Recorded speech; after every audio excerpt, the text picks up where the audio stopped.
Bonjour, bonjour. Alors, petite vidéo concernant mon installation électrique.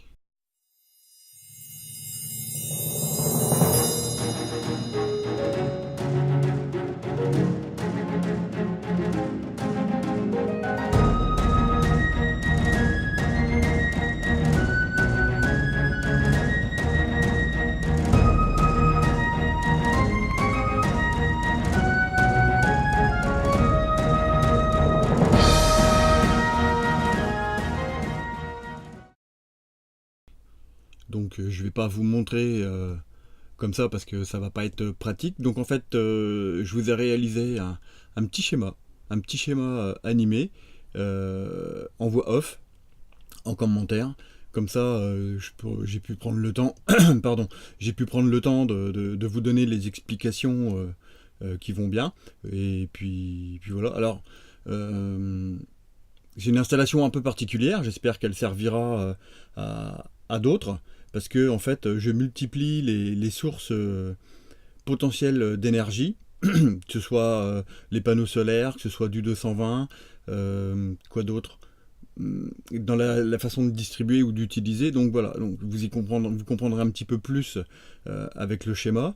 Donc c'est pour ça que j'ai voulu vous présenter cette installation électrique avec un schéma et pas en vous disant bah il y a une prise de courant ici, il y a une prise USB ici, il y a une prise 12 volts par là. Ça aurait pas été très explicite. Puis si je vous avais montré juste les différents boîtiers, ça aurait pas été plus explicite non plus. Donc voilà, c'est pour ça que j'ai tenu à faire cette vidéo sous forme de schéma en voix off pour que vous compreniez bien. Et puis peut-être que ça va vous donner des idées parce qu'il y a j'ai des accessoires qui sont pas communs et peut-être que vous les connaissez pas et pour le coup bah, vous allez les découvrir. Je vous mettrai donc de toute façon à la fin de la vidéo il y a le nom et les références des modèles et puis je pense que je vous mettrai les liens directement dans la description. Et puis voilà. Donc je vous souhaite un bon visionnage et on se retrouve à la fin. Voilà. Donc voici la base de mon installation électrique. Donc on a l'alternateur, la batterie moteur et le point de masse. Le point de masse, c'est le châssis du véhicule. Donc je rajoute un coupleur séparateur. Donc ce coupleur séparateur dispose d'une prise pour alimenter mon parc de batterie. Dispose aussi d'une prise pour alimenter un frigo et d'une prise supplémentaire 30 ampères. Bon, moi je m'en sers pas. Et une petite prise de secours qui prendra sur la batterie moteur si votre parc de batterie cellule est effondré à hauteur de 2 ampères, de quoi alimenter une ampoule. Donc mon parc de batterie cellule est composé de 4 batteries de 110 ampères-heure chacune, branchées en parallèle. Alors le branchement, je pense que c'est pas un branchement que vous avez l'habitude de voir. Moi, je l'ai trouvé sur internet, je l'ai trouvé plutôt sympa par rapport à tout ce qui se fait en bout à bout, machin. Donc là, j'ai trouvé qu'il y avait une bonne répartition des connexions. Et puis, bah écoutez, ça marche bien comme ça. Donc les batteries sont elles aussi reliées au point de masse. Donc sur ce parc de batteries, je viens brancher logiquement mon coupleur séparateur. Comme ça me permet de recharger mes batteries pendant que je roule. Ensuite, sur ce parc de batteries, je viens brancher mon régulateur MPPT. Le régulateur MPPT sur la sortie accessoire, sur la borne moins, j'ai aussi tiré une ligne à la masse, par sécurité. Sur ce régulateur MPPT, je viens connecter 3 panneaux solaires en parallèle qui ont une puissance chacun de 150 watts, donc ce qui me donne une puissance max de 450 watts. De la borne, de la partie accessoire du MPPT, je vais alimenter un premier tableau électrique avec interrupteur. Ce tableau est muni d'un coupe-batterie. Donc ce tableau alimente des ampoules. des prises allume-cigare pour des accessoires en 12 volts, des prises USB et ma pompe à eau. Ouais, parce que j'ai voulu que ma pompe à eau, il y ait un interrupteur, parce que quand votre réservoir est vide, si vous n'avez pas prévu d'interrupteur, votre pompe, elle va tourner pour rien. Donc après, c'est toujours pénible. Ou vous mettez un interrupteur juste à côté de la pompe à eau. Bon, moi, je l'ai préféré le mettre sur un tableau, c'était plus simple. Alors ensuite, grosse partie. Donc ce boîtier, on va commencer par le début. En bas à gauche, vous avez vu quand le boîtier est apparu, il y a une prise 220. Donc c'est la prise classique qu'on trouve à l'extérieur de tous les camping-cars. Et ben moi j'en ai une aussi, ce qui me permet de relier mon véhicule au 220. Donc si on suit les fils, toc toc toc, on arrive sur un différentiel 32 milli à hauteur de 25 ampères en puissance max. Donc il fait différentiel disjoncteur. Ce qui me permet de distribuer différentes prises 220 dans le camion. Je l'alimente aussi en 12 volts parce que il fait tableau 12 volts. En fait, à l'intérieur, je vais un petit peu plus vite que la musique, mais c'est pas grave. Si vous voulez, à l'intérieur, il y a aussi un transformateur, ce qui permet que quand je suis branché en 220, je produis du 12 volts pour recharger mes batteries. Et ça, c'est plutôt intéressant. C'est pour ça que j'ai voulu garder cet équipement-là. Il était dans le camion quand j'ai acheté le camion, donc voilà, donc j'ai souhaité le garder.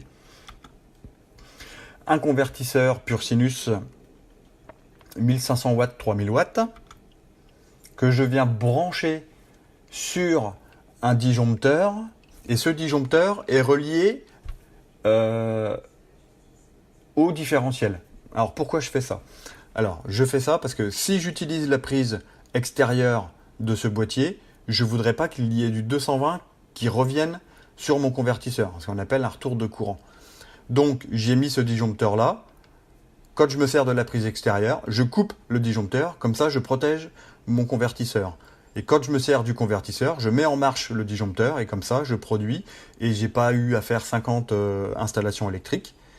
Je produis du 220, paf paf, ça arrive sur le différentiel et là je protège ma petite personne et mes équipements parce que comme il fait disjoncteur aussi à hauteur de 25 ampères, je suis tranquille. Je connecte mon convertisseur au parc de batterie.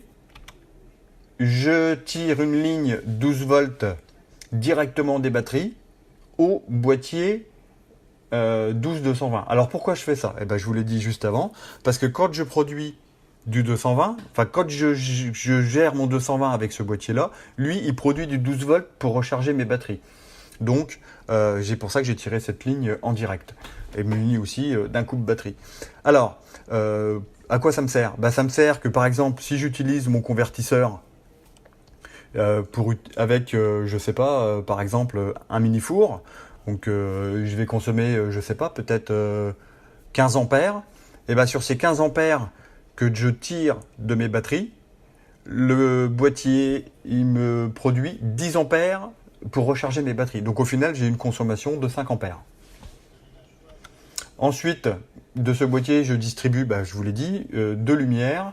Une lumière extérieure, donc j'ai juste à ouvrir la porte, j'appuie sur le bouton et ça m'allume l'extérieur du véhicule. Et une petite lumière à l'entrée pour voir clair, histoire de connecter tout le tableau et tout ce qui va bien. Ensuite, de ce boîtier, je distribue une ligne qui est reliée à un sélecteur de source. Et ça, c'est pour le frigo. Donc ce sélecteur de source me sert que quand je suis à l'arrêt, je le mets en position 2 et je prends du courant directement de mon parc de batterie. Et quand je roule, je le mets en position 1 et le frigo est alimenté par le coupleur séparateur. Ensuite, je distribue mon 220. Donc je dois avoir 4 ou 5 prises dans le camion, dont une qui sert pour le frigo, parce que c'est un frigo trimixte. Donc gaz, moi j'ai pas d'installation de gaz, donc ce sera 12 volts ou 220 pour le frigo. Donc voilà.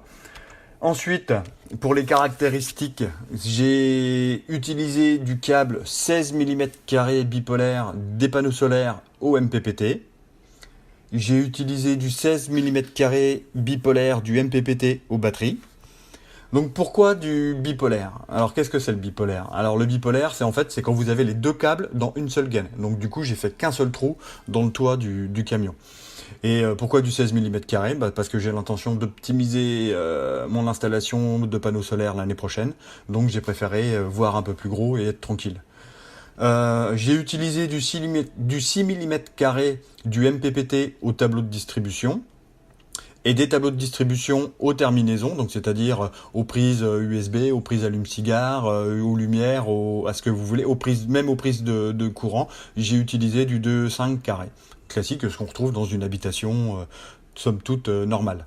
Pour les équipements, eh ben, le MPPT c'est un UPEVER Tracer 4210, donc c'est un 40 ampères. Alors pourquoi un 40 ampères? Eh ben, déjà 3 panneaux solaires, ils me sortent pas 40 ampères, mais c'est la puissance max que je peux tirer dessus de tous les équipements branchés, mais c'est aussi la puissance max des panneaux solaires qu'il faut prendre en considération. Donc 3 fois 150, ça fait 450 watts. 4210, il gère jusqu'à 520 watts de puissance max des panneaux solaires. Il faut prendre tous ces paramètres-là en considération. Il faut prendre le jus que vous allez tirer depuis votre MPPT, donc c'est-à-dire votre consommation. Donc là, c'est 40 ampères, parce que vos panneaux solaires produiront jamais 40 ampères. Moi, je suis monté une fois à 23 ampères au tout début. Il faisait super beau, les batteries n'étaient pas chargées, donc il donnait plein pot. Mais sinon, en temps normal, je tourne à une dizaine d'ampères. Mais c'est aussi surtout la puissance max que vous avez quand vous cumulez vos panneaux solaires. Donc moi, mes panneaux solaires sont branchés en parallèle. J'ai préféré. Parce que même s'il y en a un qui tombe en panne, eh ben, ça continue toujours de marcher. Voilà, c'est l'avantage. En série, bah, si celui du milieu il est baisé, ben, du coup, vous avez que la moitié de votre installation qui fonctionne. Le coupleur séparateur, c'est un Inoftech 480-721. Donc vous trouvez ça facilement sur internet.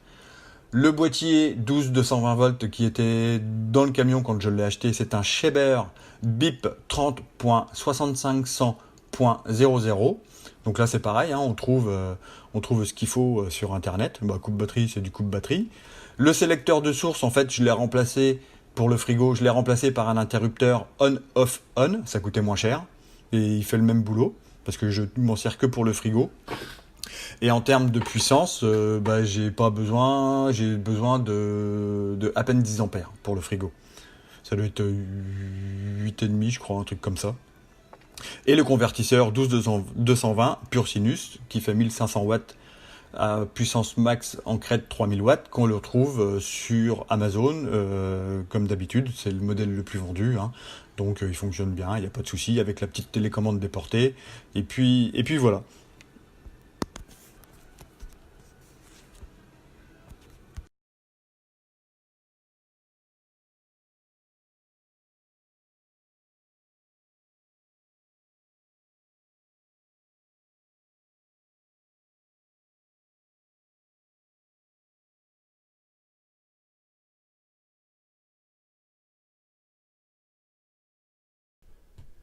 Bon bah voilà. J'espère que ça vous a plu, j'espère que ça vous donnera des idées de comment brancher quoi ou qu'est-ce. Alors moi je suis pas électricien, hein. J'ai pas mal cherché sur internet, j'ai pas trouvé des réponses à ce que je voulais, donc bah, j'y suis allé un petit peu à tâtons. Et même si vous voyez là derrière les fils qui pendouillent, bah, c'est pas grave, hein, c'est tiré, c'est passé, c'est à moitié connecté, sauf que c'est pas mis en service, c'est pas en courant, donc du coup j'ai pas de risque de problème de comment ça s'appelle, de court-circuit ou truc comme ça.